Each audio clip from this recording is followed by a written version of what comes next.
The question, I have a daughter who married a man she believed to be pious and also a Hafiz al-Quran. MashaAllah. However, after the marriage, he mentally abused her, failed to provide her basic needs like proper food, controlled her actions to the extent that she couldn't even eat or open a biscuit packet when she was hungry without his permission. And also he showed some irrational behavior, such as forbidding her from going to the balcony out of fear of satellites capturing her images, which caused her severe psychological distress and aggravated and her depression.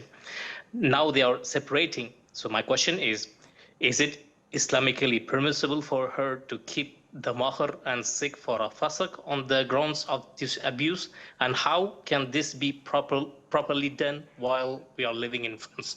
Jazakallah khair. Wajazakum. It usually takes two to tango. I heard your side of the story. And usually when people discuss their position as victims, they don't say the whole picture. But when we listen to the other side of the conflict, that person who was thought to be the perpetrator becomes also a victim. I don't have the time to sit and talk about it because her husband is not here to defend himself. But I assume that what you're saying is totally legit and truthful. This husband of hers, who doesn't provide for her, who's so stingy, who is paranoid, most likely is a ISIS affiliate if he's afraid of the satellites. To that extent, this guy is a nutcase. She is totally allowed to call for fasq with the Muslim judge that is in the Islamic Center, if you have one, that deals with such cases. When she complains and says that he doesn't provide for me the essentials, the basics of food and the likes, and I don't live in a marriage, rather I live in a confinement, solitary confinement, I live in a prison cell, this man is not treating me with ma'roof, and I want out of this marriage due to him not fulfilling his duties. Yes, if this is possible, the judge would award you the fasq.